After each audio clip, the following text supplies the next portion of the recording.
Phylicia Thomas. Now, in its own right, the Phylicia Thomas case doesn't get anywhere near the attention that it should, of course, or awareness. However, its connection to Maura Murray's disappearance might be a factor in some way to Maura Murray's disappearance.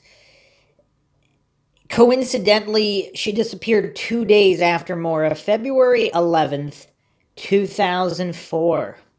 And there are some unique connections, coincidences that are stacked a mile high, as one would expect from the Maura Murray case and anything that's tertiary to the case in any capacity.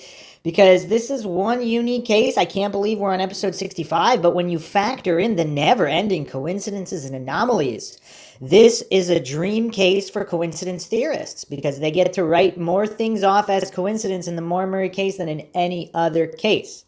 Obviously, if you're a critical thinker, you're not just going to write it all off as coincidence, and you're going to honestly, objectively, and neutrally investigate the case without falling for any logical fallacies, which is what we do at Mindshock, objective, logical, neutral examination. So we will be examining the Phylicia Thomas case and all of the connections to the disappearance of Maura Murray. As always, if you enjoy the podcast and you want to support what we do, you can donate to our PayPal. Just check the link in the description. Everything helps us come out with more and more mind-shocking podcasts, not in just this true crime cold case, but in other cold cases as well. Awareness is one of the critical factors that gets cases solved or gets people to come forward with some kind of information to keep the case from getting as cold as possible or even moving it out of cold case status. We also cover a variety of other topics and logical analysis, keeping logic and reason at the forefront, not biased, propagandized podcasts and documentary and materials that are the status quo these days, unfortunately.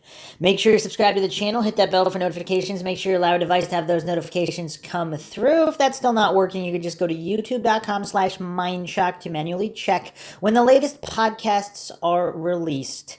And you could also manually peruse our ever-growing back catalog.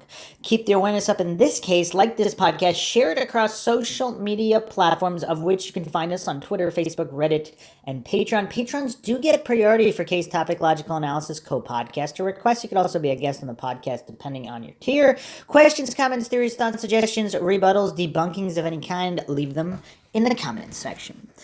I also like to say the truth is not afraid of investigation, so it's very telling when online steerers or obfuscators desperately try to get individuals to not examine certain theories. Because if the truth is not afraid of investigation and there's nothing to hide, then what is the harm in examining other theories? And people seem to care less about people examining UFO abduction theories of Maura Murray than actually examining what's going on at UMass, or questioning the long line of the gigantic stack of coincidences in the direction of Bill Rausch or Aaron Larkin. I mean, if they're that completely innocent, either of helping Maura disappear if they're the good guys, or of something more nefarious if they're the bad guys, or if they're just completely insane and have nothing to do with her disappearance or helping her or harming her or anything in any capacity. Of course, this is Mindshock. The only thing we know for sure is that we don't know anything for sure. And of course, we advocate the examination of all theories because that's the opposite of steering. That's putting truth at the forefront and prioritizing it, shutting down logical conversation like they do at the so-called official Maura Murray subreddit, r/Maura Murray, with these sham moderators and all of these trolls and obfuscators out in full force, shutting down any logical conversation there in order to obfuscate and steer. That's not the way to promote truth or logic or reason in any way. So yeah, it's very, very curious. And it's unique, pretty unique in this case. You don't really see this level of desperation or this amount of steerers in other cases. So let's look into the connections here with Phylicia Thomas. So from the Unsolved Mysteries wiki, Phylicia Albina Thomas, Lake Township, Pennsylvania, February 11th, 2004. Occupation, pump and pantry employee. Date of birth, January 5th, 1982. Height, 5'6", weight, 110. Marital status, unrevealed. It's a curious stat here. So, Caucasian female, light brown hair, blue eyes. And if you look at a photo of her, she does look a bit like Maura Murray's in a lot of ways. There's a photo here on this Unsolved Mysteries page where she's smiling, very, very similar facial features. Again, doesn't mean she's an exact twin, but if you saw someone at night in poor lighting, could she be mistaken for Maura Murray? Maura Murray is listed as 5'7" and 120 pounds, so within 10 pounds and 1 inch in terms of stats, and of course, same hair color, same facial features. The case rundown here, 22-year-old, and within 1 year of age. 1 inch, 10 pounds, 1 year. 22-year-old Phylicia Thomas was last seen at her home in Lake Township, Pennsylvania on February 11, 2004. She worked at the pump and pantry and was dropped off by a coworker at 11:30 p.m. When she entered her apartment, she woke up her boyfriend, Ed Rudaski, and asked for a beer. He told her that it was on his ATV, and she went out to get it. He went back to sleep, and when he woke up an hour later, she had vanished. The coworker was questioned by police and cleared as a suspect. Phylicia's family believes that her disappearance is related to the case of Jennifer Barziloski, a friend of hers who had vanished in 2001. So the plot's going to thicken, of course, here. And for the people scratching their heads and wondering what the connection to Maura Murray is, just wait. The Mindshocks will blow some minds. After Jen's disappearance, Phylicia had told her mother that Jen had been abducted and murdered. She also claimed that she knew who was responsible and was going to prove it. Jen's skull was located in 2010, but her case, along with Phylicia's, remains unsolved. So Jen was killed or vanished 2001. Phylicia Thomas vanishes 2004. 2010. Jen Barziloski's skull located. Suspects, a person of interest in both Phylicia and Jennifer's cases, is Stephen Martin. He claims to be the last person to speak with Phylicia, calling her at home shortly after 11:30 p.m. He was friends with her boyfriend, Ed Rudaski. That does not look good. And of course, we have to look at FBI statistics.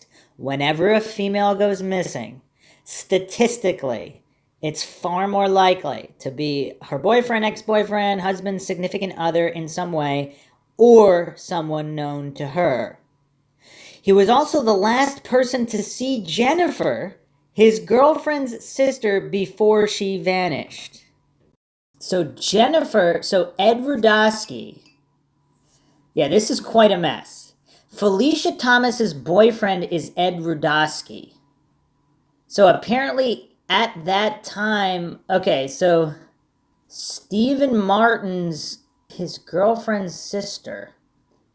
Jennifer is Steve Martin's boyfriend's sister. He committed suicide while in jail on unrelated vehicular homicide charges in 2005. He was never charged in connection with either case. Phylicia's family believes that multiple people were involved in her presumed murder. However, no other suspects have been identified. This case was uploaded to the Unsolved Mysteries website on June 5th, 2015. The people interviewed in the video are Phylicia's mother and a family friend. So this case has gotten some attention. Okay, here is an article from the TimesLeader.com, July 14th, 2020. So just this past year, Billboard intended to draw new information in Phylicia Thomas' case by William O'Boyle. And it just references the Billboard. So Pauline Bailey is the mother of missing Phylicia Thomas. and Bailey and her friend Judy Laura Fisher raised the money, $443, to pay for a billboard along Route 11 in the West Nanticoke section of Plymouth Township near where Route 29 intersects. Fisher said the billboard will remain up for 6 months and will probably be renewed for another 6 months. But Fisher and Bailey are hopeful that someone will see the billboard and call with information that could bring closure to the case. Anyone with information is asked to call 1-800-222-8477 and anonymously give whatever information they have about Phylicia's disappearance. Bailey says she remains hopeful that her daughter's remains can be found so she can be given a proper burial. This will encourage people to call, Bailey said of the billboard. We've been getting more and more calls, and the state police are still investigating, allegedly. We just want to put Phylicia to rest, and we want those responsible to be found and prosecuted. It's not okay that they are still out there running around.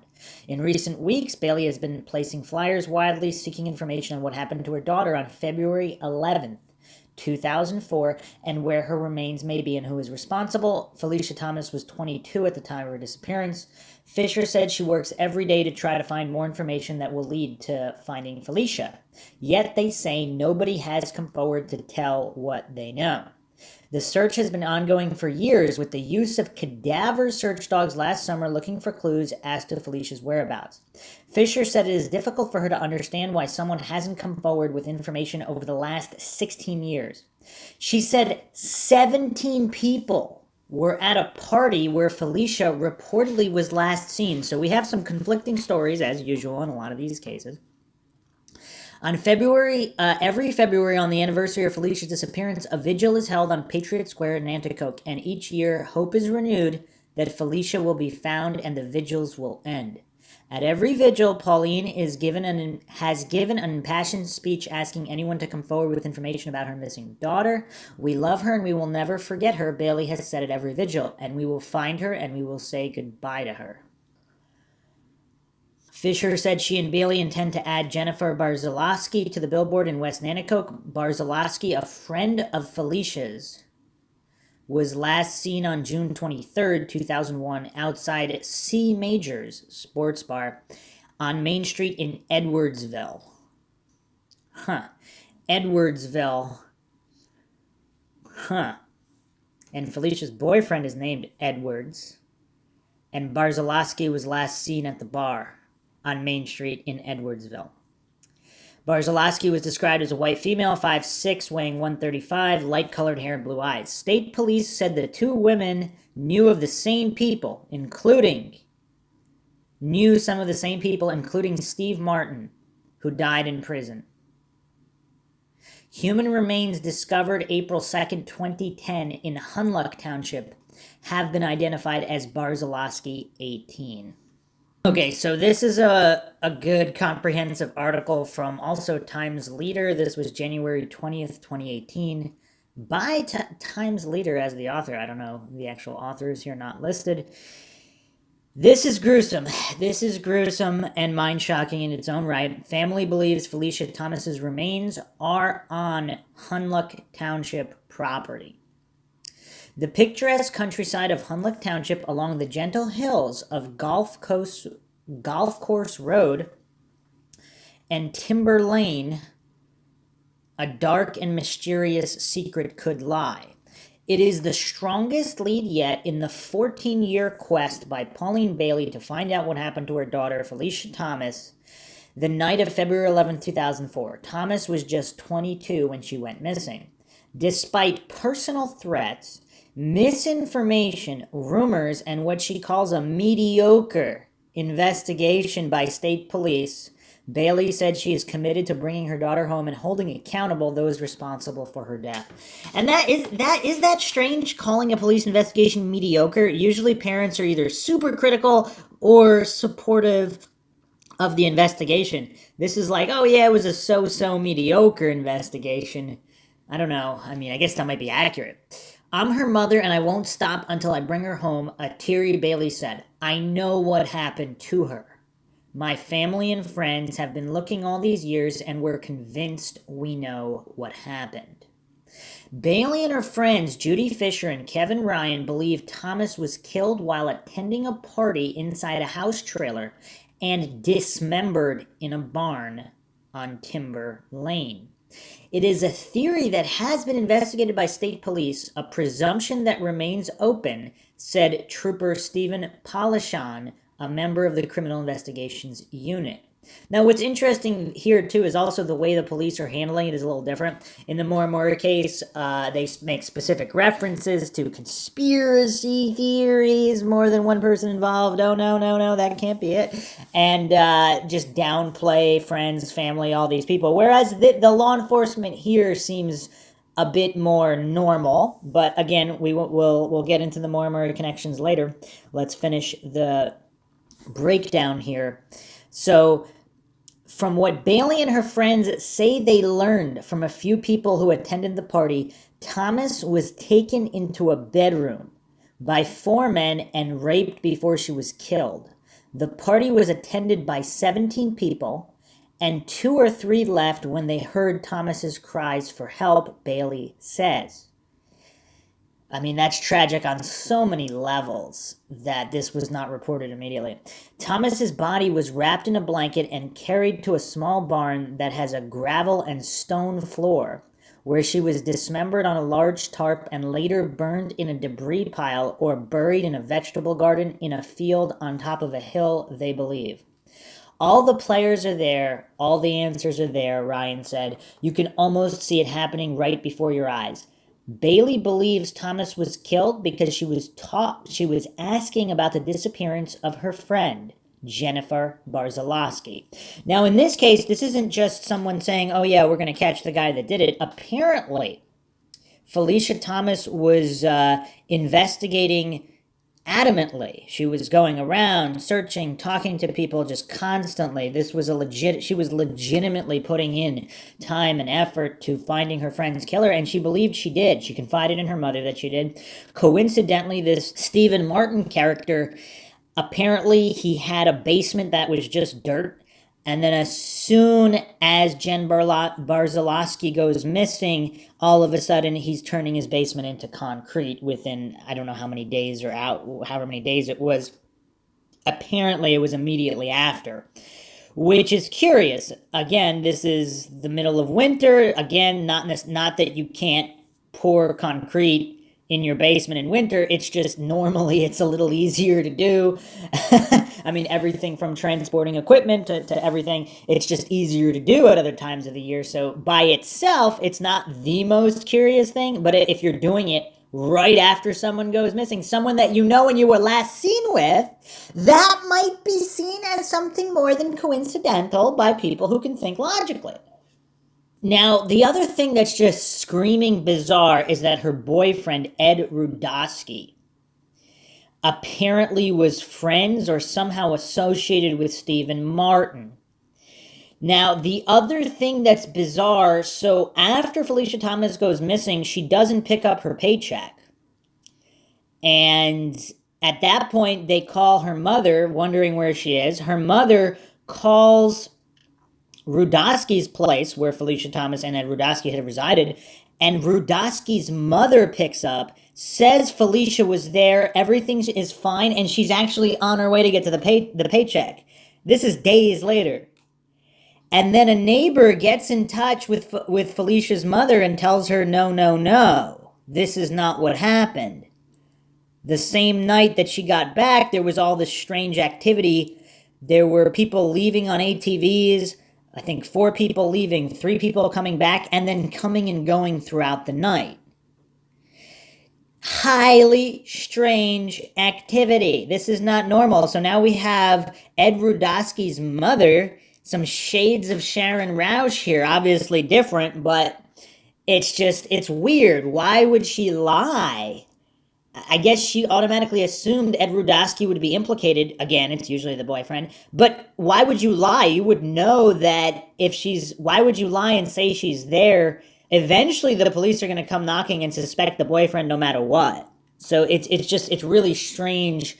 Maybe she was just that panicked. I don't know, where she didn't think it through. So it's quite bizarre. But yeah, so the point is, this is a woman, a very young woman, Phylicia Thomas, who is going around investigating her friend's death. She believes she knows exactly what happened, and she's in the process of proving it, and then she goes missing.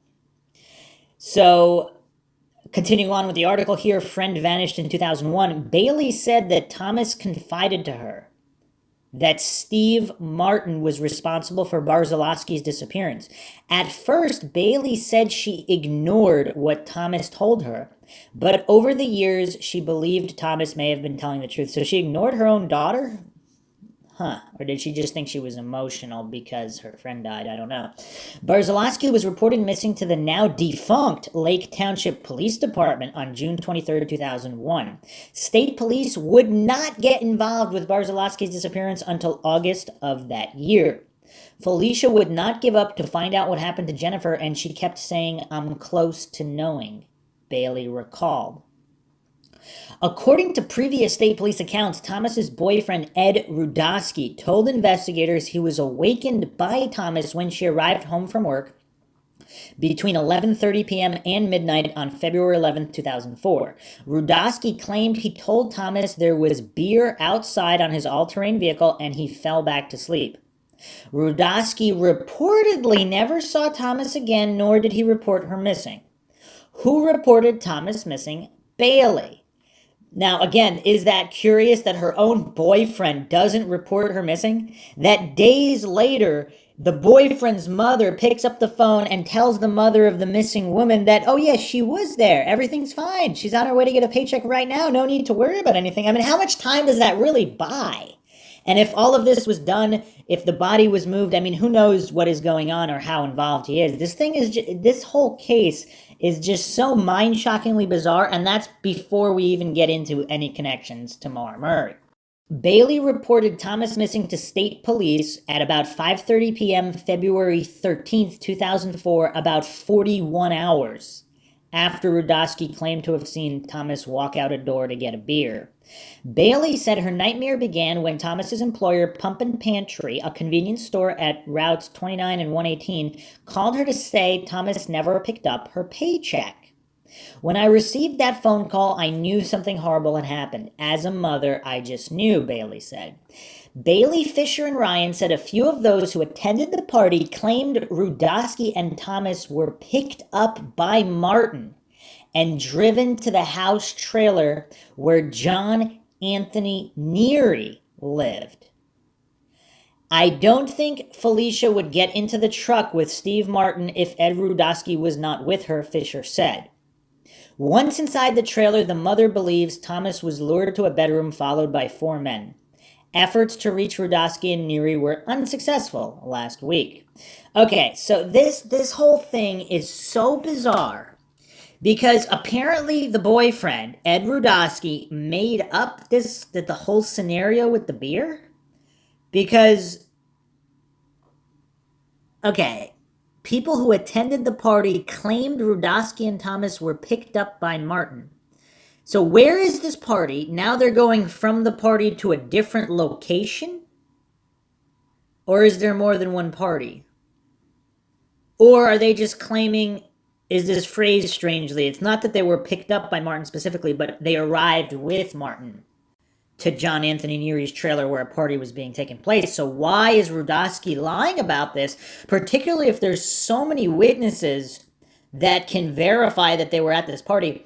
And it's also strange, Thomas is, regardless of whether she's with Ed Rudaski and whether she trusts Ed Rudaski or not, what does she think of her own boyfriend being friends of the man that she thinks she murdered her friend, and it's possible that he did?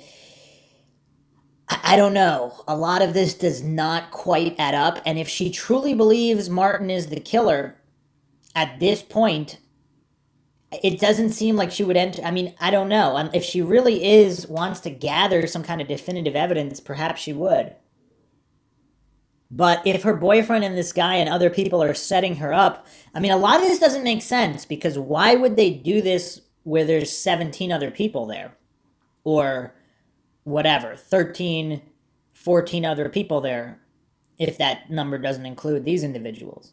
That's a lot of people to keep tabs on. That's a lot of people to threaten and intimidate not to say anything. It's kind of weird, especially if it's an even mix of men and women of various ages, all relatively young. So these might not be older, hardened criminals. These might be lower level drug offenders, or possibly just random fun-seeking, thrill-seeking individuals just out on a regular party. Why would they keep their mouths shut? I don't know. It's this, and apparently they didn't, but it's unclear whether they went to the police or whether Bailey is the one who's tracking them down herself and doing interviews because the police are not doing their job. So it's just, this whole thing is so tragic. Even reading this article, Bailey believes Thomas was lured to a bedroom followed by 4 men. Now, it's not explicitly stated. Is Rudaski one of the 4 men? Is Stephen Martin even one of the 4 men? Is it possible Stephen Martin is innocent, but he knows a lot of shady individuals and they're guilty? I don't know, but nothing with Rudaski's story makes any kind of sense at all. Focus shifts to Martin. State police almost immediately focused their attention to Martin, 32, who lived at 302 Golf Course Road, less than 1/2 mile from the house, trailer, and barn on Timber Lane.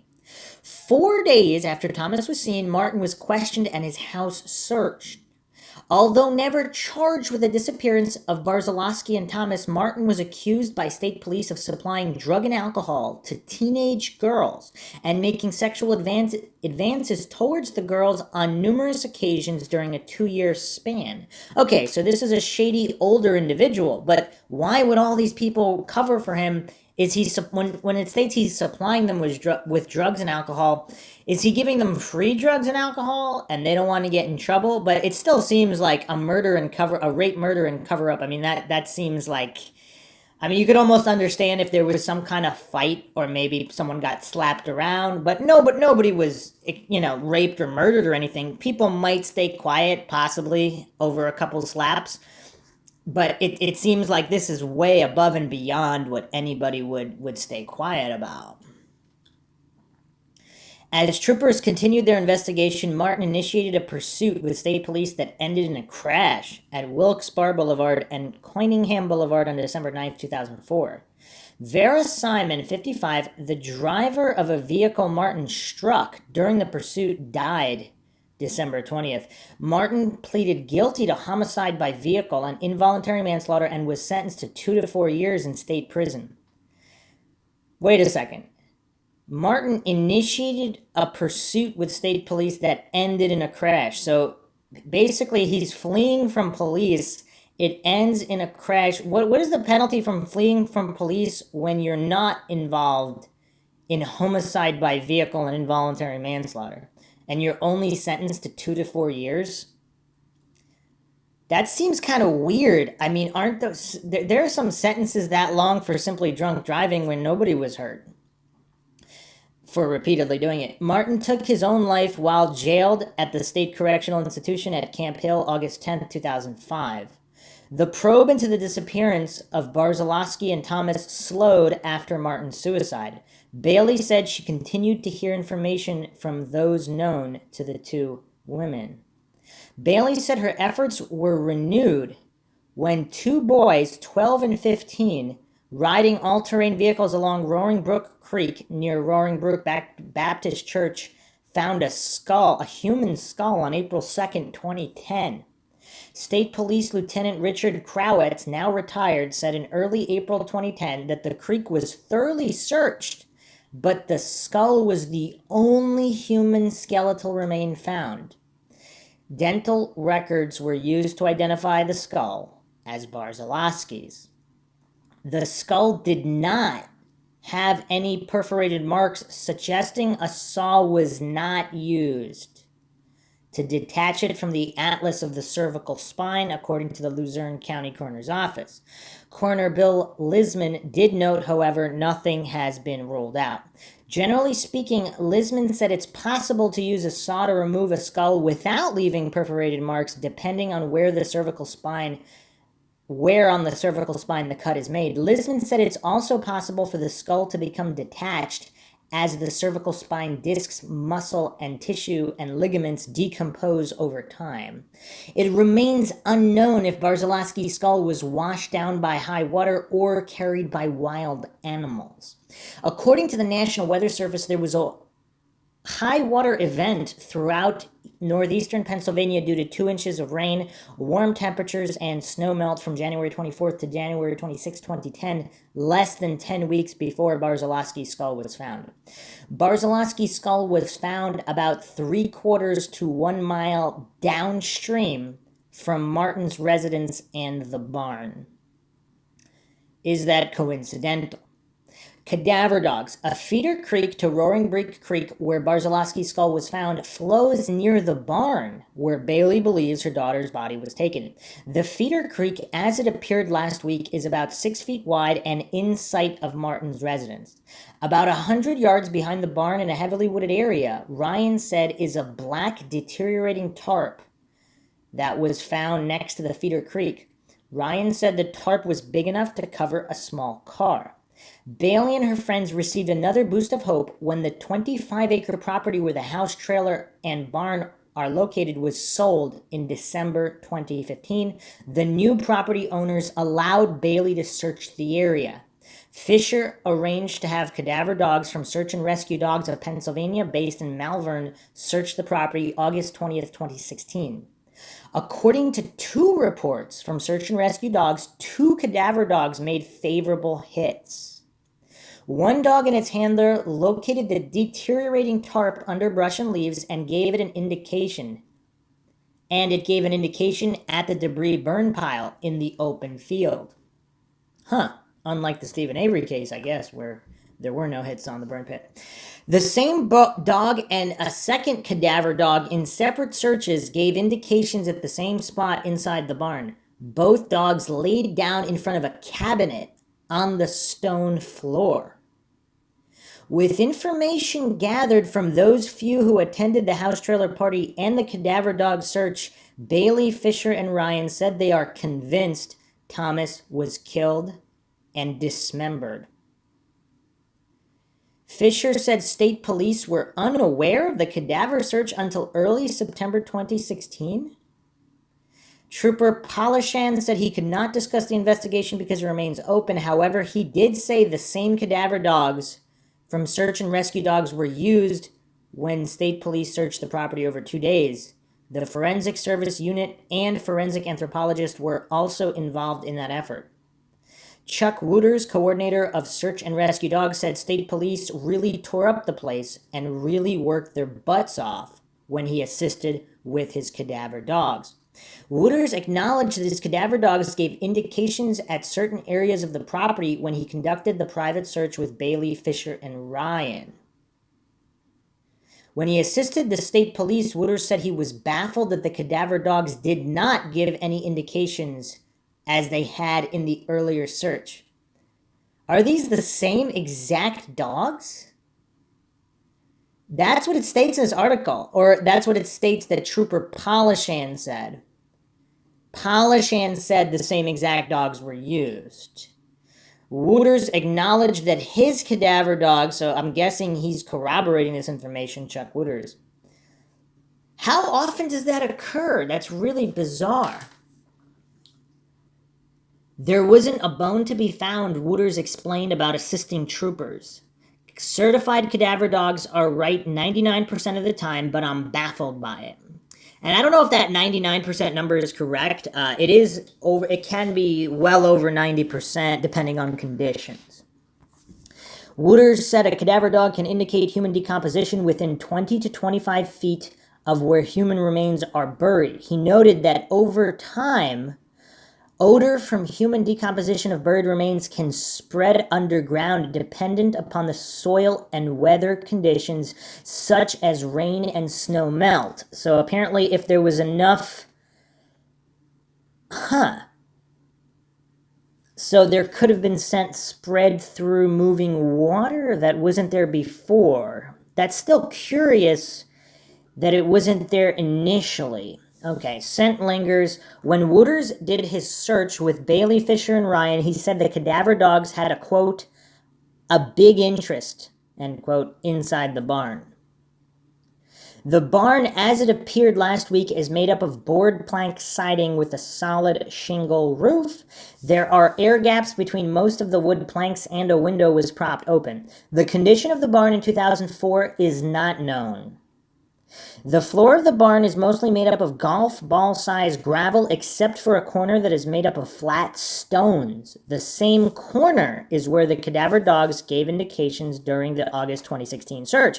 There is a noticeable dip in the stone floor, an indication that some type of excavation had occurred.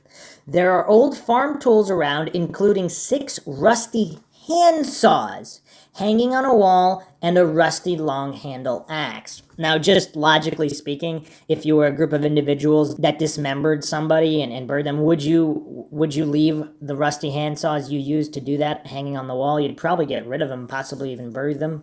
I don't know. But regardless, newer grass cutting equipment, spreaders, and a pallet of fertilizer were also inside the barn. John Ackerman, a Westmoreland County deputy coroner and a cadaver dog handler, and Dr. Nicholas Passalaqua, a forensic anthropology professor at Western Carolina University in Northern Carolina, explained that well-trained cadaver dogs can detect human decomposition years after a body has been moved or buried.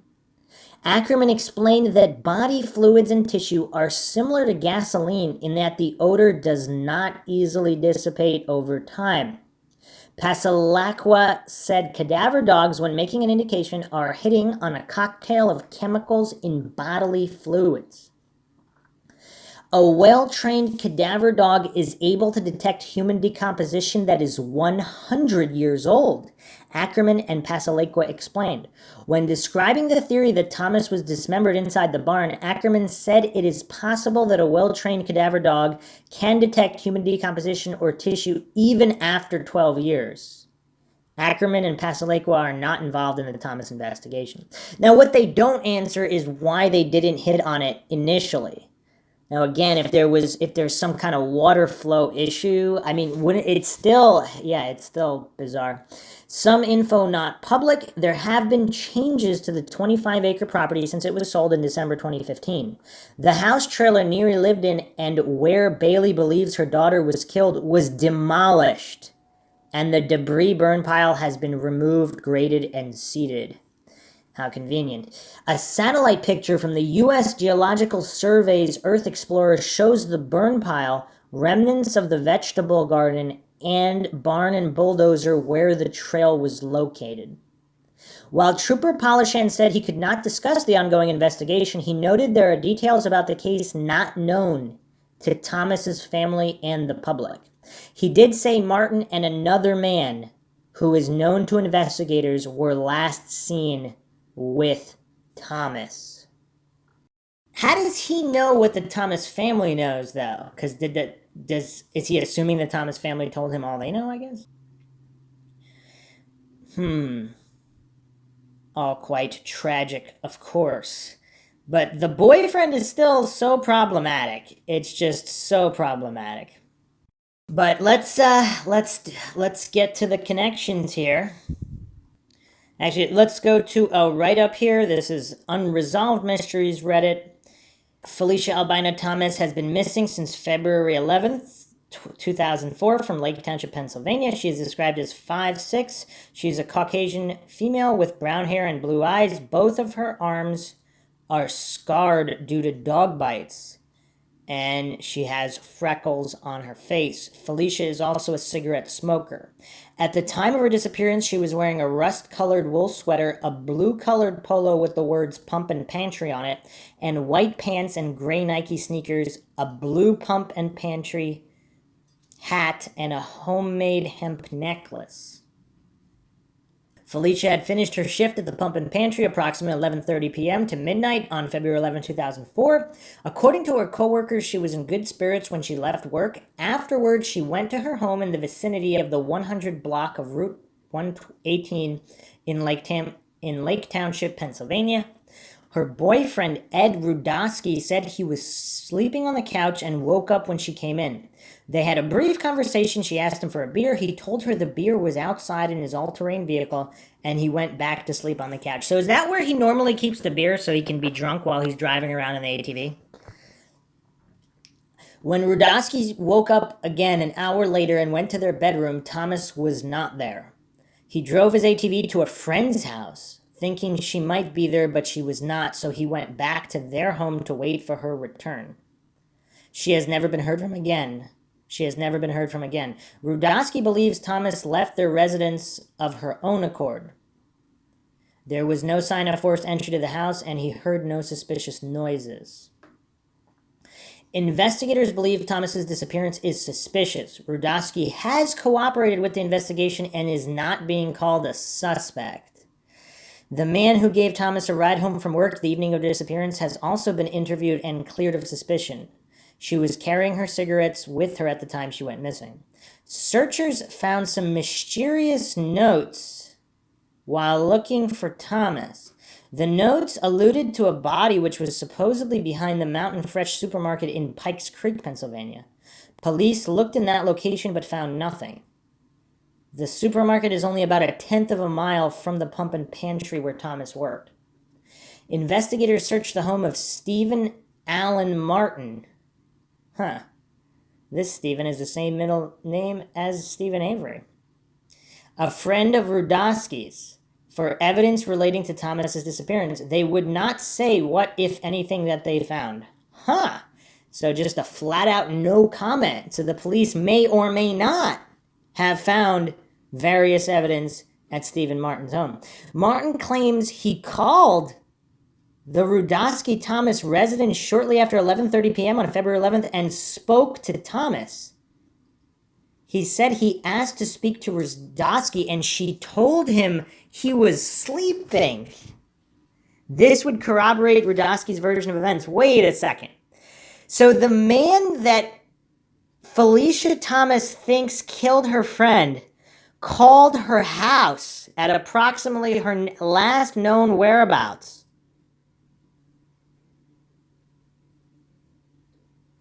and spoke to her. Does anyone find this strange? Curiously, Martin is connected to the case of another missing young woman from Lake Township. He is the last person known to have seen Jennifer Barziloski, his girlfriend's 18-year-old sister, before she disappeared from Edwardsville, Pennsylvania in 2001. Wait a second. So he's the last known person to speak, other than Rudaski. He was one of two last people to speak to Phylicia Thomas and the last known individual to see Jennifer Barziloski. Wow. Okay. Shortly after she vanished, her friend, Phylicia Thomas, told her mother that she believed she knew what happened to her and that she knew who was responsible. Then in 2004, Phylicia herself vanished without a trace.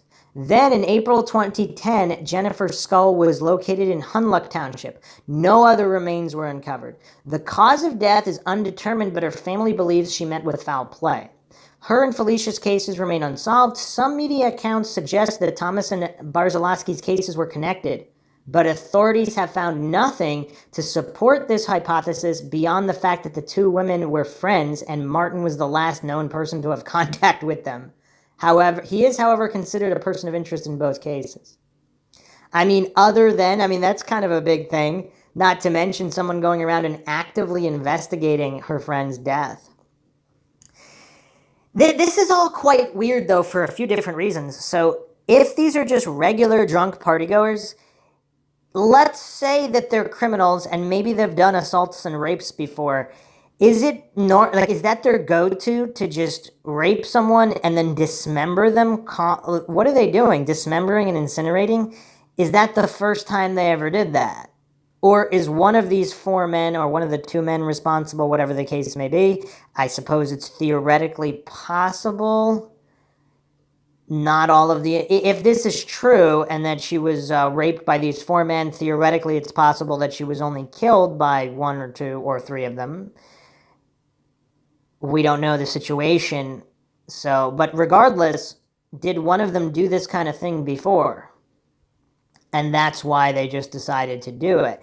The other thing that needs to be addressed is the time frame, because apparently Phylicia Thomas early on, almost right away, was suspecting Stephen Martin. So wouldn't Stephen Martin basically kill her or take her out of the picture relatively soon? Or was the heat too much following Jennifer Barziloski? He was hoping maybe that Phylicia Thomas would forget about it. But after over 2 years, she hasn't, and maybe she's gathering more evidence and getting more people to talk to her slowly, and he's getting nervous, and that's why this happened. Perhaps they just wanted to assault her and threaten her, and they didn't want to kill her, and then something happened, or maybe she was just refusing to relent and said, you're going down for this, and then things escalated at that point.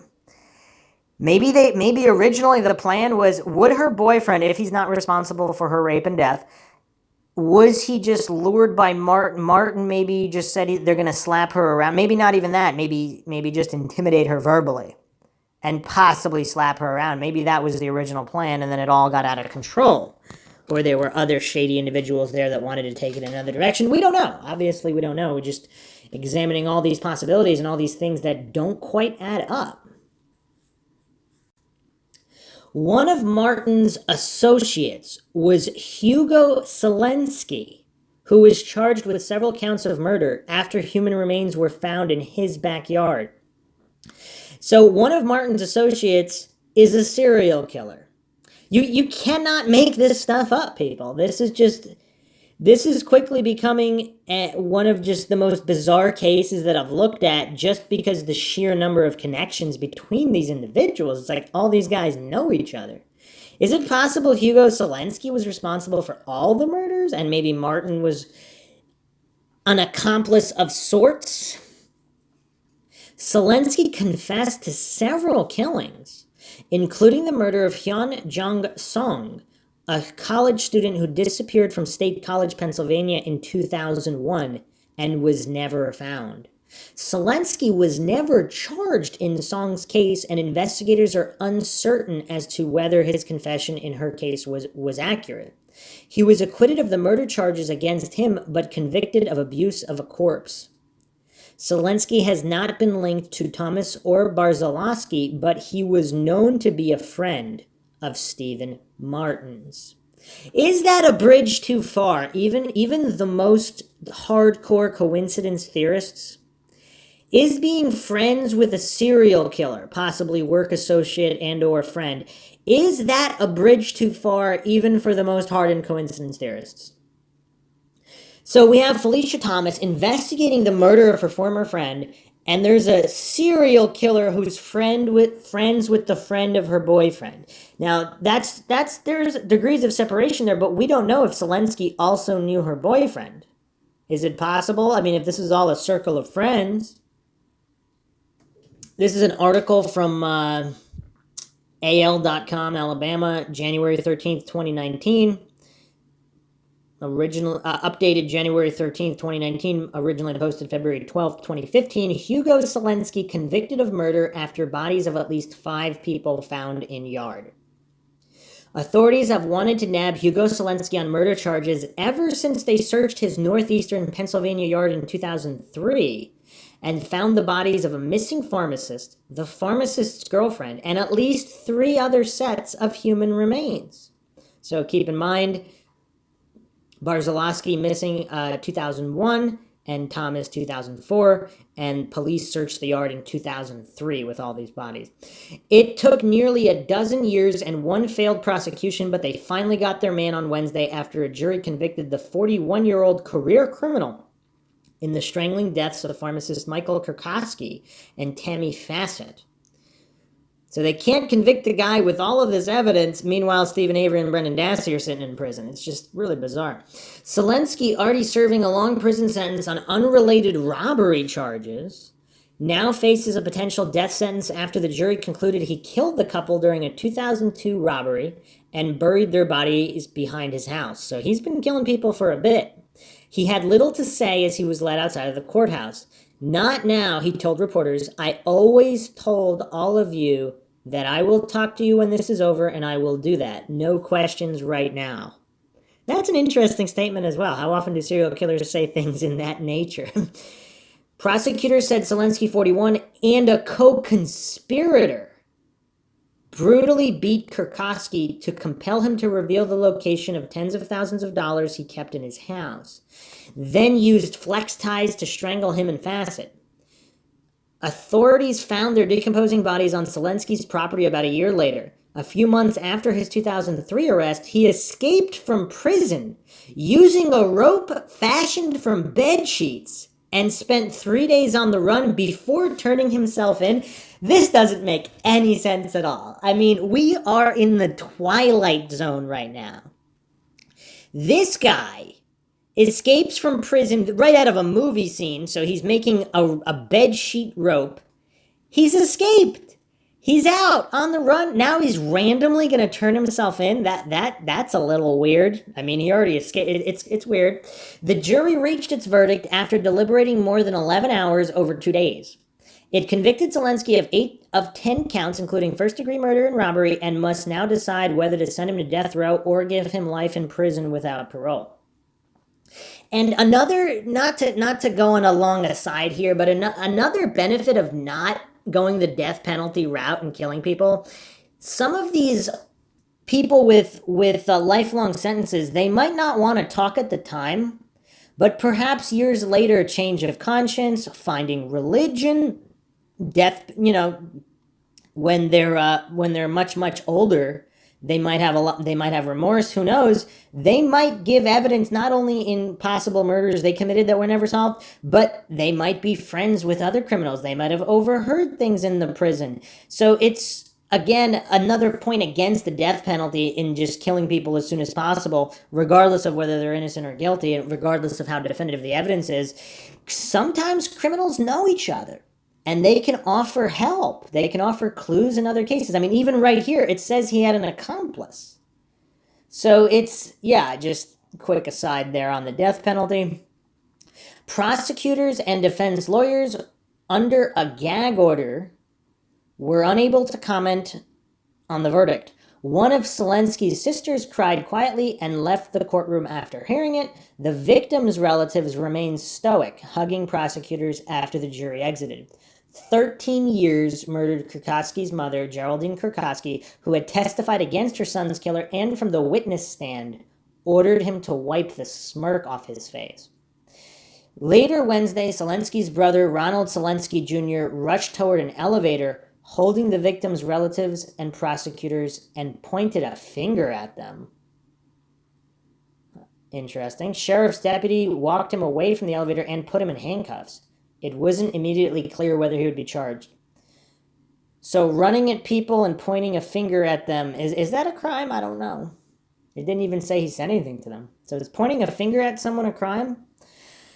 And why would he do that? I don't know. Hugo Zelensky has been a familiar face in northeastern Pennsylvania since his 2003 arrest on charges he killed a pair of drug dealers whose charred remains also were found on the property north of Wilkes Barre. Okay, so he has a history of burning people as well. So he's involved with drug dealers, and he's a serial killer. He's killed a bunch of people. He's burned people. He's dismembered people. And this is a guy who's an associate of Thomas's boyfriend's friend, Stephen Martin. Wow. All I can say is wow. This is all very mind-shocking, and we haven't even reached the Maura Murray connections. In 2006, a jury acquitted him of one homicide and deadlocked on another, but convicted him of abusing the men's corpses. After the verdict, authorities immediately charged him with killing Kurkowski and Fassett. Kurkowski from Hunlock Creek had pleaded guilty to running a prescription drug ring that netted at least $800,000 and was about to be sentenced when he and Fassett were reported missing in May 2002. They were both 37.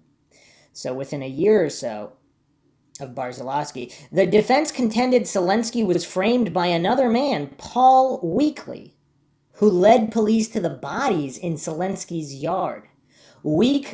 Weekly later pleaded guilty in federal court, testified against Zelensky to avoid the death penalty, and could ask for a reduction of his life prison sentence because of his cooperation. Weekly, who met Zelensky in prison in the 90s, told jurors how he plotted with Zelensky to kill Kurkowski and then helped him carry out the crimes and bury the bodies. He described how he and Zelensky bound the victims and covered their eyes with duct tape. Weekly and Kurkowski, who was beaten with a rolling pin, told them where to find the hidden bags of cash. He said Fassett was killed simply because she was with Kurkowski when they showed up at the pharmacist's house. After the killing, Zelensky stole tens of thousands more dollars that Kurkowski had given to his father for safekeeping, pointing a gun at the father and threatening him, other witnesses said. The fifth body discovered on Zelensky's property was never publicly identified. What does that mean? And other people actually have mentioned that there might have been more bodies. So if there were remains of multiple other people mixed or whatever. This is really, really bizarre, and this is headache inducing. So if other remains were never identified, whose remains are there? Or were they unable to identify them and that's why they weren't publicly disclosed? Or did they identify them and not publicly disclose them? Either way, I mean, this whole case with Zelensky is bizarre because is it possible, because if they're all insane, if they're criminally insane, is it possible Weekly was the mastermind and he basically lied and Zelensky was the accomplice? I don't know. I'm just theorizing here. It's very difficult to know. All these people, of course, need brain fingerprint scans while they're still alive. So I'm going to jump to an article here written on truecrimedaily.com. This was posted April 29th, 2016. Woman vanishes while investigating dead friend's disappearance. Back Mountain, Pennsylvania, a beautiful place with a dark side that includes a suspected serial killer, missing women, and claims their murders were caught on camera. And for the first time in my career, it's a story that ended with a shotgun pointed at my head. The good folk of this remote community known as Back Mountain thought they had rid themselves of their resident evil. That was a shocking case because there were bodies found in the man's yard, said Pennsylvania State Trooper Tom Kelly. But when crazed murderer Hugo Zelensky had already been locked behind bars for a year, a young woman named Phylicia Thomas goes missing. I never knew I was never going to see her again, and I missed her so much, said Felicia's mother, Pauline. And fear once again returns to Back Mountain. Sparkling talk among residents that Phylicia may have fallen victim to cohorts of Zelensky carrying on the maniac's deadly handiwork. I think she was killed because she came and told us what was going on, said Pauline. When it comes to unsolved murders, sleepy little towns like this one are notorious for wild rumor and innuendo. But you've never heard anything quite like what you'll hear from locals here in Luzerne County in northeastern Pennsylvania. Everything is in here, anything anybody told us, said Pauline. Pauline, with the help of family friend Judy Fisher, have compiled thick casebooks full of hundreds of tips, leads, and newspaper articles about Phylicia's disappearance. And Pauline won't stop until she learns what happened to her daughter. Phylicia was the eldest of 7 children and grew up helping mom care for the younger ones. Phylicia might still be around had one of her friends, Jennifer Barziloski, not gone missing 3 years before. 3 years before Hugo Zelensky's backyard burial ground was discovered. Phylicia was looking for her. She was telling people she was looking for Jen, said Judy Fisher. Phylicia became obsessed with finding Barziloski. She would not let it go, said Pauline. And while playing amateur detective, Phylicia may have learned too much for her own good. She says, I think Steve Martin killed her and buried her in his basement, said Pauline. I said, Phylicia, that's so crazy. People don't just kill people and bury them in their yards, basements, and get away with it. Stephen Martin was the boyfriend of Jennifer's sister and said to be a friend and neighbor of Hugo Selensky. A friend and neighbor, so he's living very close to Selensky as well. And if he's this older drug dealer, they were probably involved in other criminal activities as well. He was definitely a person of interest in Jennifer's case, said Trooper Kelly. Right from the start, he was the last person to be known to be with her the day she went missing. Then up to 12 bodies were found buried on Selensky's property. And authorities thought Jennifer and another missing girl, 18-year-old Cindy Song, might be among them. It was a case that shocked this area, said Trooper Kelly. Even though Selensky would admit he killed Cindy Song, she was not counted among the victims because the bodies were burned so badly that police couldn't even say exactly how many of them there were.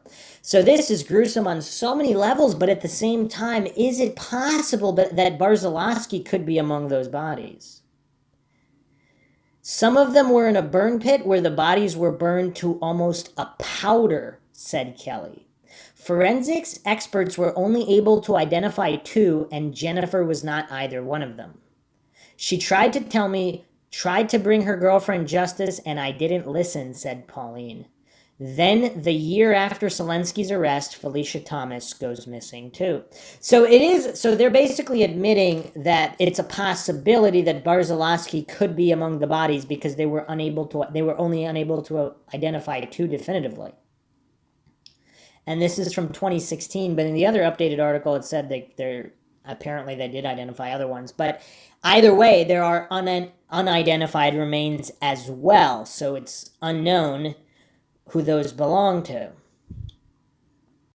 On the night Phylicia vanished, police said she had left work at a convenience store between 11:30 p.m. and midnight. She went home and her boyfriend was on the couch sleeping, said Trooper Kelly. She woke him up, asked him if he wanted to do anything, if he wanted a beer. He told her there was some outside on his ATV and that's it. He went back to bed and she was never seen by him again.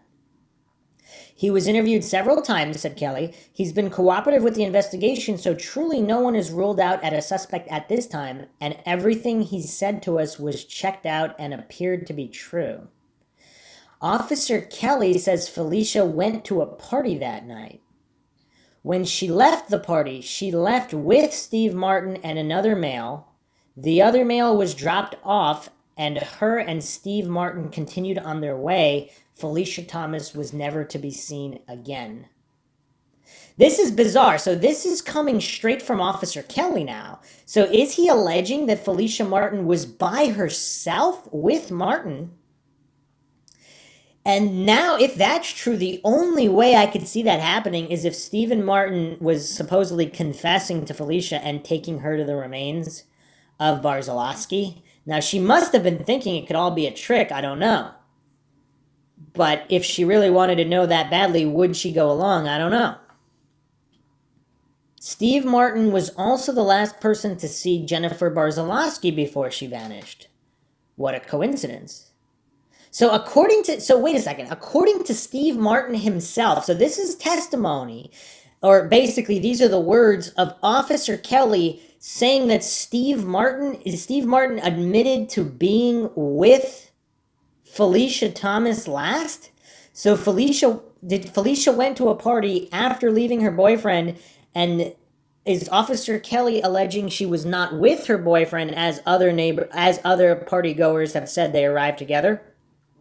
But is Officer Kelly telling us that Stephen Martin's own testimony is that he dropped the other male off, supposedly not her boyfriend, because otherwise they would have mentioned him, and so that would make Steve Martin the last admitted individual? Admittedly, is Steve Martin admitting he's the last known person to see both Jennifer Barziloski and Phylicia Thomas, and nobody finds this strange?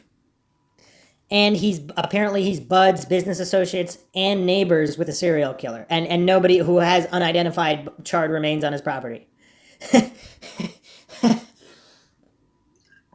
You can't make this stuff up. Stephen Martin was also the last person to see Jennifer Barziloski alive before she vanished. I think there's a lot of peculiarities, said Kelly. Like Steve Martin was the last person to be seen with both people. Both people ran with the same circle of friends. A massive search is launched, but it appears right from the start to be an impossible mission. She went missing in June, which is full of bloom for our trees in this area. Heavy canopy, very dense wooded areas, caverns, ravines, creeks, dams, said Kelly. This gives you a sense of just how complicated the search has been for Phylicia's body. The focus has been on these wooded areas and forests punctuated by vast swamplands and muddy creeks. Hundreds of people came out, said Pauline. They came out on quads. They came out on horseback. Everybody was really trying to help. And when the official search is called off after 2 months, Phylicia's family keeps going out on their own looking for her. Then, just by accident, a grim discovery by a pair of teenagers out riding ATVs in a ravine. One of them observed what he believes to be a skull. Okay, so if this skull of Barziloski was not part of the buried remains that were charred and could not be identified, is that because it did not come from Hugo Selensky's murder yard? I don't know. When a young woman goes missing in the wilds of Pennsylvania, her friend Phylicia Thomas is determined to find out what happened to her. But then Phylicia vanishes too, and many suspect it was because she knew too much and was closing in on the killer. The forensics results come back on the human skull. Both the dental records and the DNA on the skull came back to that being Jennifer Barziloski, said Kelly. So, again, I'm sure that should have been double and triple checked, and if it was, then this would appear to be accurate.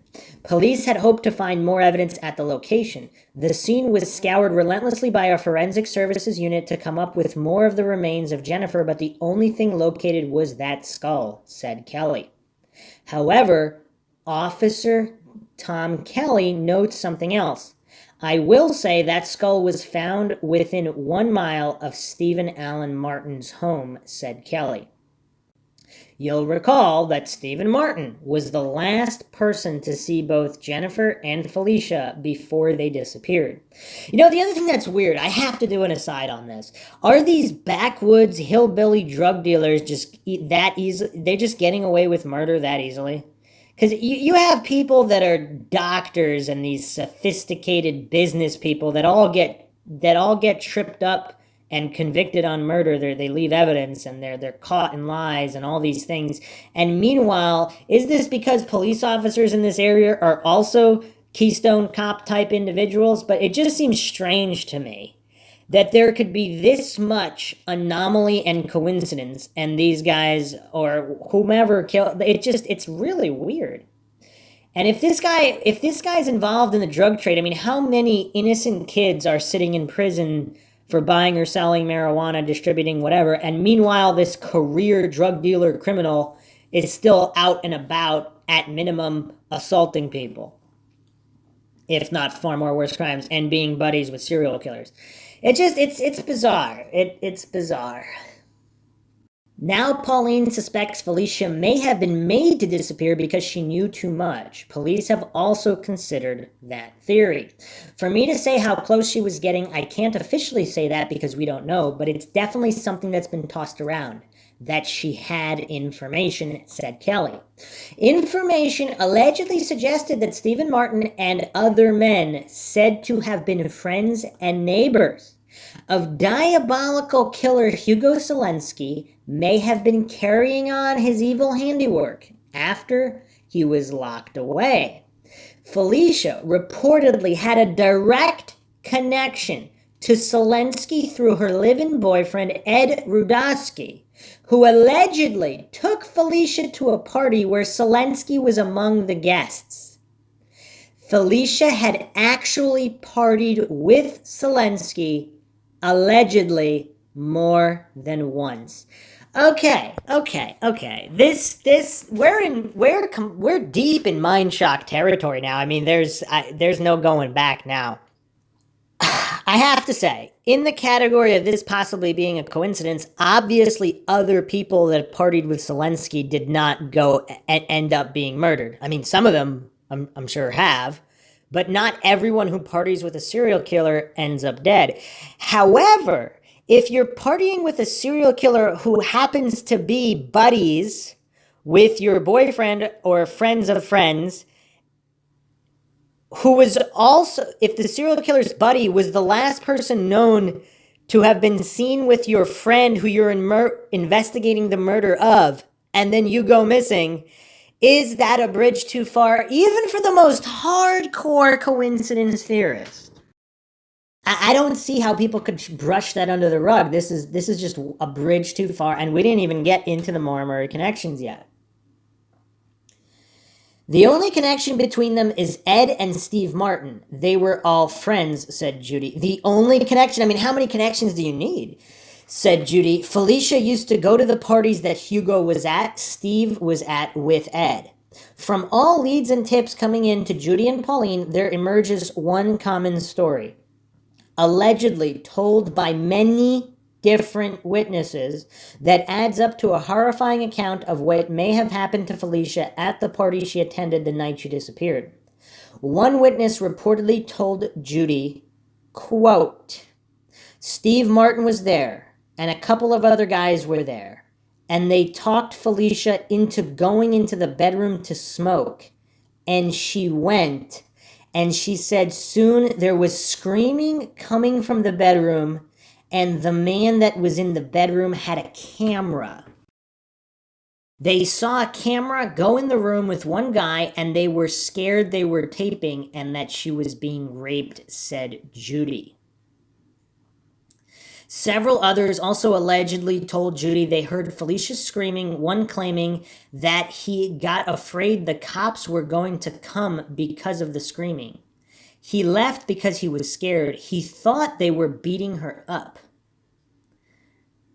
Okay, so, I mean, this guy might be a career criminal afraid of the cops as well, but, I mean, come on. At least call the cops anonymously instead of, like, as you run away. Judy says several witnesses said Phylicia's boyfriend, Ed Rudaski, was also at the party and in the bedroom, despite his telling the police he went to bed after Phylicia had left their house. Again, a lot of these people are still alive. They all need to be brain fingerprint scanned. I mean, come on. I've said this before, too. All of these billionaires out there that claim to care about humans and humanity, why not donate some money? Would these drug dealers or some of these witnesses offer them $100,000, $1 million? I mean, whatever. There needs to be a consortium of billionaires.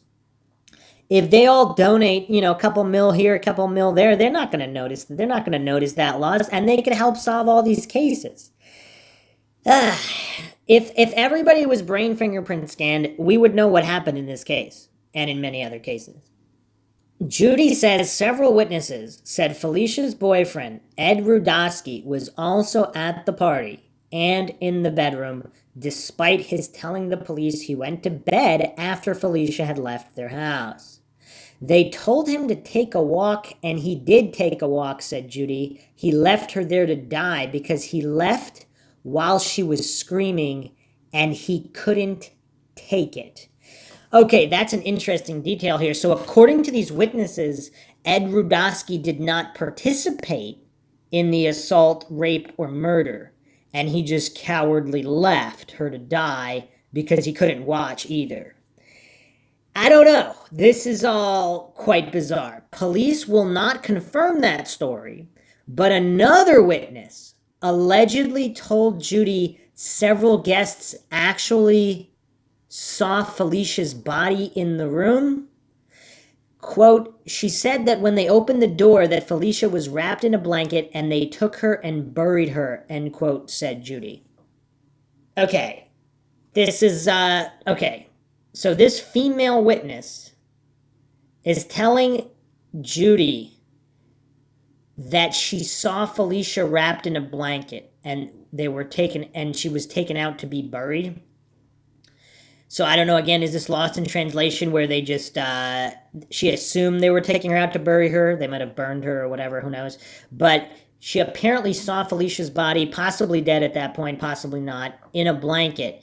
And she's not going to the police. Now, again, if these people are if this is a drug addict with drug charges who's deathly afraid of the police. I suppose there's a certain contingent of the population that would never go to the police no matter what they saw, even if they're threatened themselves or whatever. It's really tough because, again, we need some brain fingerprint scans here. And why would they lie? Would they lie to her mother about that? Again, we don't have the exact ages of these people. Supposedly they're in their early 20s, like Phylicia, but they could be younger, or they could also be older, like Stephen Martin in his early 30s. Okay, so, or Hugo Selensky. So it's so tough. It's so tough. Also, to just flat out discount these rumors is problematic because obviously in a certain percentage of cases, the rumors turned out to be true. How much weight does she put in the version of events that people told her? Well, I do know that I wouldn't be telling you this if I didn't confirm it with the state police, said Judy. The state police did get the same story many times. So supposedly they have multiple witnesses giving the same story. So that's pretty solid. And it doesn't quite make sense if these individuals are responsible. So how many contacts did Selensky have?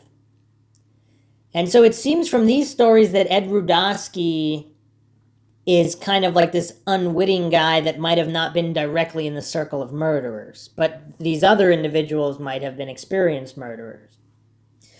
But would they wouldn't orchestrate these leaks, so it seems like some of these people might have came forward anonymously or otherwise because they just wanted to do the right thing, especially if it's years later. Perhaps they're no longer a druggie. Who knows? So, continuing this article here, so the police got the same story many times, but they have dismissed those stories, saying that they believe who was telling those stories were affected by drugs at the time. Yes, Judy says. I asked State Police Officer Tom Kelly about claims snuff films were being made. Is there any truth to these wild theories?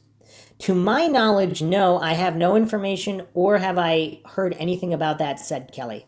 Now that sounds like he's flat out lying there, because if these druggies are telling him tall tales, I'm sure, how would he have... He definitely would have heard about it, because if Judy is saying that these things were all said to the police, that means Kelly's flat out lying here that he's heard them. So he has no information and has not heard about it. Oh man, come on. I don't know if I could trust that. That's like a non-answer. To my knowledge, no. But even that's a lie, because there's claims. Well, they asked if there was truth to the wild theories. He says, to my knowledge, no, which might be honest that he might not know that there's truth to them, but to pretend he never heard them? I mean, that's weird. That's weird. And if these people are psycho serial killers and associates, I mean, it's not, I mean, is it really out of the realm of possibility that these psychos and sickos are filming their crimes? I mean, some serial killers do that. To think that it's completely impossible is bizarre. Is that something that crossed the paths of investigators on this case? Was it something at one time was looked into that there might be a snuff group operating in the area? Yes, I mean, if people relayed that information to the investigators, they may have that information, said Kelly, but me personally, I do not. Interesting. You'll recall that Phylicia was last seen leaving the party in a car with Stephen Martin and a second unidentified man. But despite the fact that he was the last to see both Phylicia and Jennifer before they vanished, police would never be able to charge him with their murders. Stephen Martin was arrested and incarcerated for an unrelated charge and hung himself inside of that prison cell, said Kelly. So there's a lot of signs and inferences that can say maybe he was our guy, but officially we don't have a confession, and right now it's still unknown. But what about Phylicia's boyfriend, Ed Rudaski? Could he be that second unidentified man in the car with Martin and Phylicia? So if I were to suggest to you that that person might have been Ed Rudaski, you wouldn't be able to confirm or deny it. That's correct, said Trooper Kelly. Ed Rudaski has not been charged with any wrongdoing in Phylicia's disappearance and has cooperated with the police. Crime Watch Daily visited Ed Rudaski's mother. Did Ed have anything at all to do with Phylicia's disappearance? No, no, no, she said. Getting a door slammed in your face is nothing compared to what happens when I go into an auto shop to talk to some of Ed's neighbors. Good morning, sir. How are you? Sorry, we've been rolling around the back of your property. I apologize for that. I wasn't sure. You're lucky because my daughter-in-law had the gun aimed at you, said a man at the door. That's her job. She called me and told me she was all ready to bang. I said, hold off. Well, I'm glad you said that. We're working with Phylicia Thomas's family. I don't know nothing about it other than what I read in the paper, he said. No idea. It doesn't look like we're going to get any answers about Phylicia's disappearance from Ed Rudaski and his neighbors. But even though she's been missing 12 long years now, her family won't rest until they learn what happened to her. We really need her, said Pauline. We need to find her and we need to know these guys go down so other girls and families don't have to go through this. Okay, so yeah, this is tragic on so many levels, but now if these rumors are true, that Rudaski did not participate and he was just told to take a walk. So is it possible that Steve Martin and his buddies, possibly other associates of a serial killer, they were just going to intimidate Phylicia Thomas and they used Ed Rudaski, maybe told him to go to the party under false pretenses? Would he have given up his girlfriend willingly? Maybe, maybe not. We don't know what kind of guy this is. I mean, obviously he's scared and cowardly to just walk away when this was going on to his girlfriend. Now, if he feared for his own life and those men were armed, okay, go get the police or somebody else, whatever. He basically went into silence, but it seems like he would know the truth. And if there were what, either anywhere between 13 and 17 other individuals at the party. Some of them left as soon as the assault began and the screams began, but the rest of them remained. So that's still quite a number of individuals. Were they all so high on drugs that they can't accurately remember what happened? At least some of them must be able to recall. And have they already gone to the police? And is there some kind of an issue with the police? So let's go back to the Reddit from Unresolved Mysteries. Martin was involved in a police chase in December 2004, which resulted in the death of an innocent bystander. He was sentenced to 10.5 years in prison as a result. In August 2005, a month after arriving at the prison, he hung himself in his cell. Prison staff cut him down and he was taken to the hospital where he died. He maintained his innocence in Thomas and Barziloski's cases until the end. So is it possible that he was innocent, but he was personally innocent? So when he was maintaining his innocence, he was saying that he himself did not directly do it, but was he involved in terms of either delivering them to other individuals that he may or may not have known would kill these women? Maybe he didn't know they would kill. Maybe he thought this was all drug related. They were just going to make some money making drugs. Maybe even snuff film related in terms of assaults and rapes, and he never thought that they would be killed.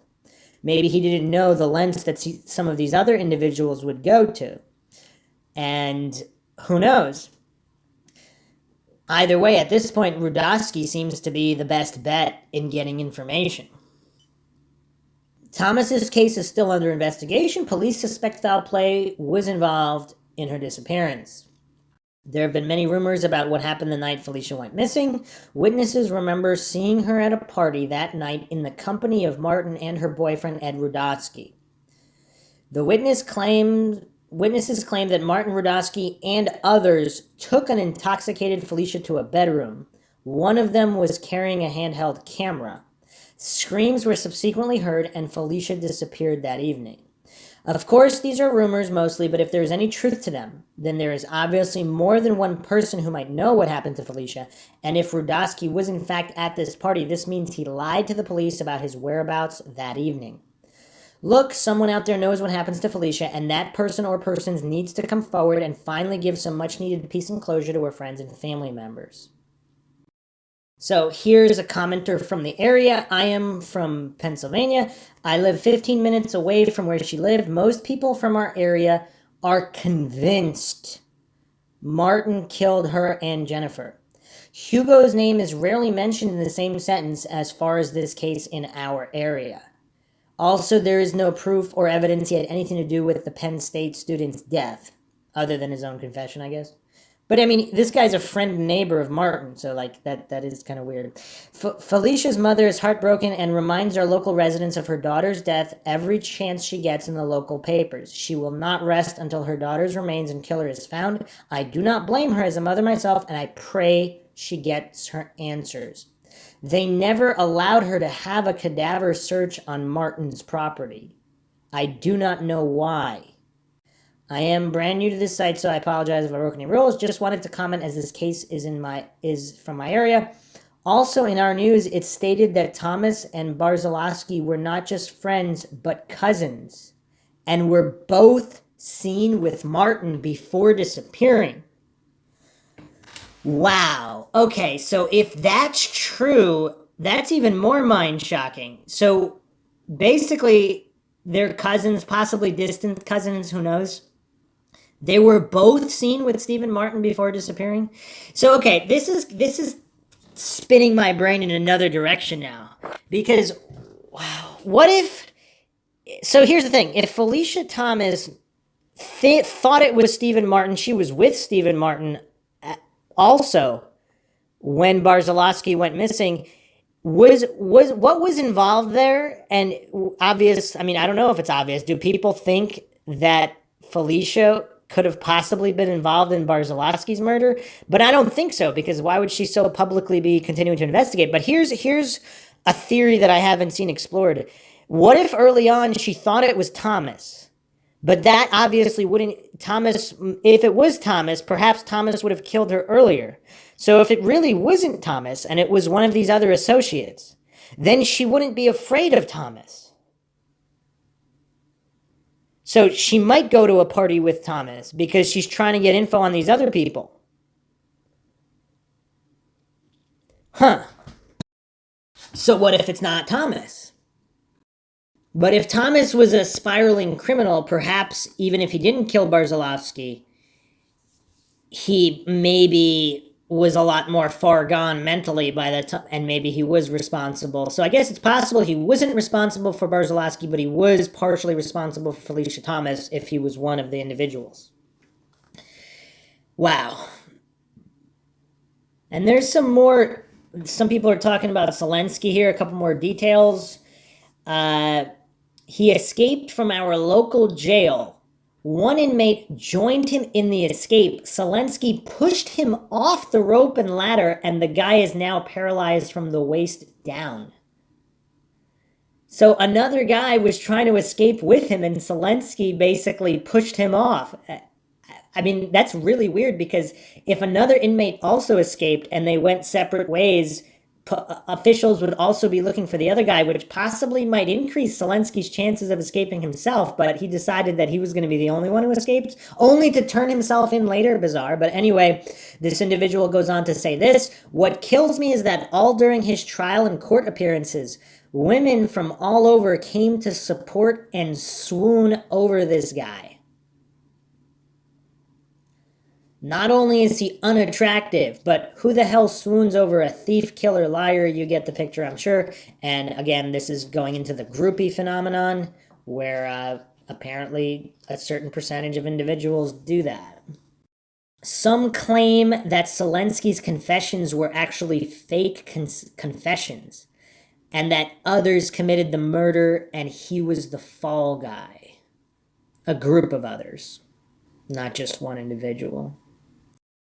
So some other local rumors here: Selensky and Martin were in a snuff film cult where they would take women off the street, do what they want with them, kill them, and bury them in his backyard.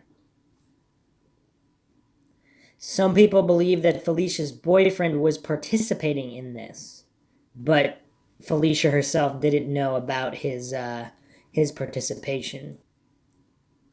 What's weird, if this is his long-term girlfriend, it seems like he would not be okay with them doing this to her. So that one witness who said that these other men told him to take a walk and he left if he really couldn't handle it. To me, that seems like there could be a ring of truth there, in which case he wouldn't knowingly set her up. But maybe he would if they threatened his life and threatened to expose him to the police if they're involved in this ring. Now, here's the other thing. This is Mindshock. We have to go down all the rabbit holes, no matter how deep. If there are law enforcement also involved in this snuff ring, that possibly could explain why certain avenues are not investigated. And if, of course, if Phylicia Thomas was on to maybe one particular officer or law enforcement official or someone in local government, if they were involved and she found out, that could be an issue as well. So here's another comment from another commentator. It was not Zelensky and Martin. The two were not connected in this case. The rumor of snuff tapes was with one of Zelensky's co-defendants who was arrested with him in the murder of the pharmacist and girlfriend, but no evidence was ever mentioned in our local newspapers. As I said in a prior comment, in this case is from my area, but I do not claim to know every single thing about it. Every year, on the anniversary of the deaths of Jennifer and Phylicia, the newspaper talks about the case. Hugo's name is never mentioned as a suspect. Only Martin's name is mentioned in connection with both women who are cousins and were both seen with him before going missing. He killed himself in Luzerne County Prison. That is about a 10-minute jog across the bridge from my house. I am not an expert in the case, just throwing my 2 cents in as it happened where I live. Okay. I'll say one more thing before I get into the more Murray connections here. Someone posted this in a YouTube comment about the case. What the hell, with so many people that heard what was going on, why didn't they help her? I would have given my life to save her life from that. This is referring to the party rumors. A response here, because it's a town of generations of expletive people. The police are clearly in on it after so many bodies, after so many years. It's a town ruled by sociopaths, and it is very common. That's why it's much easier to solve crimes in big cities.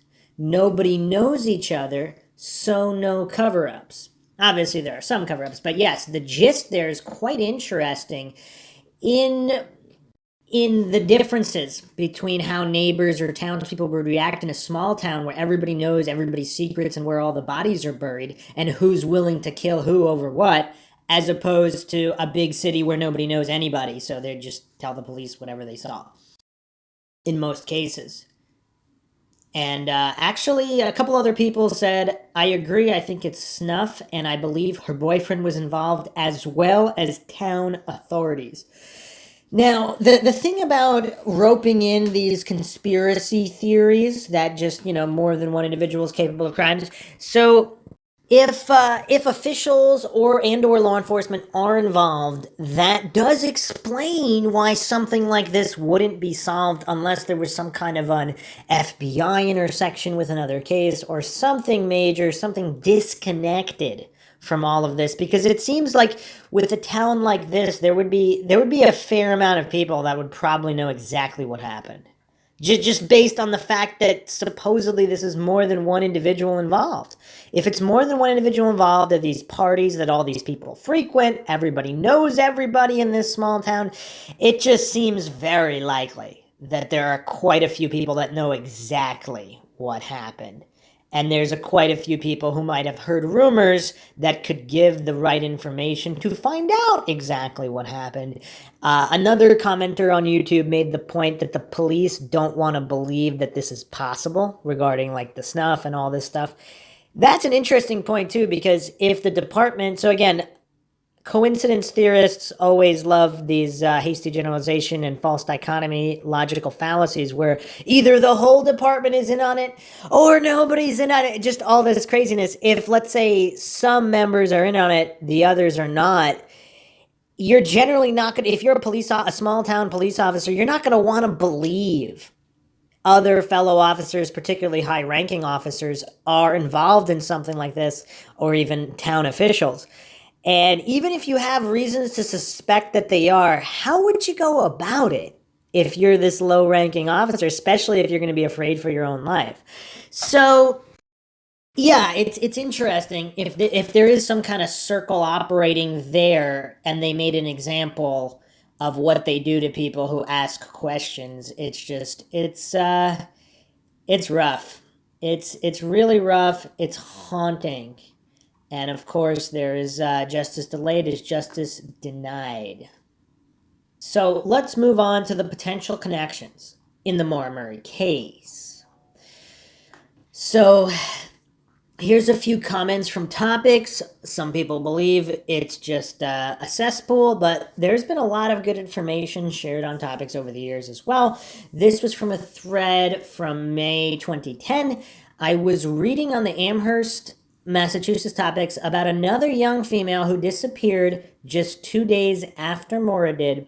From PA, I believe. She looked like Maura and curiously matched the first bolo.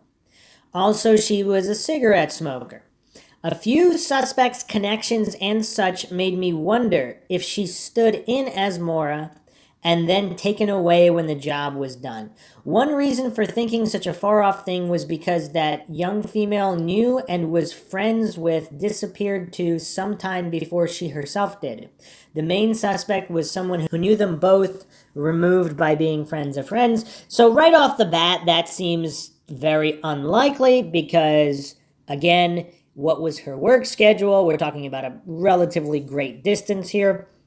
So seems unlikely from the get-go.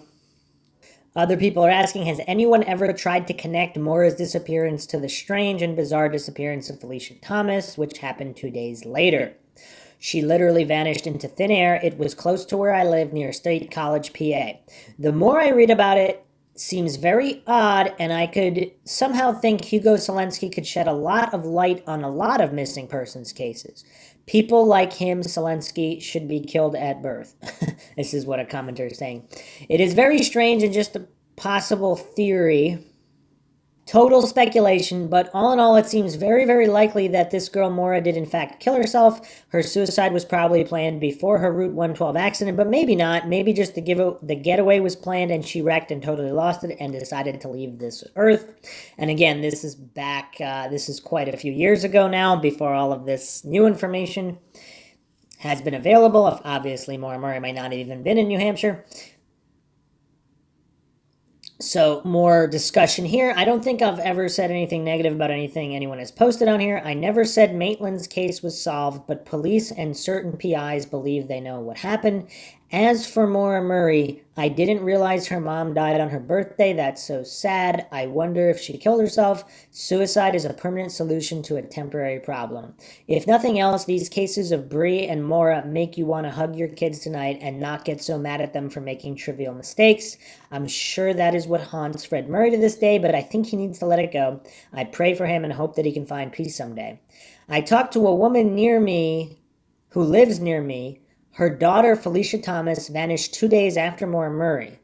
She is a mess. Her family has been destroyed because of this. All things point to foul play and drugs. No one deserves this. No one. I don't care if a person my age made some bad choices with drugs and hanging around the bad crowd. They still don't deserve this. Keep the topics alive.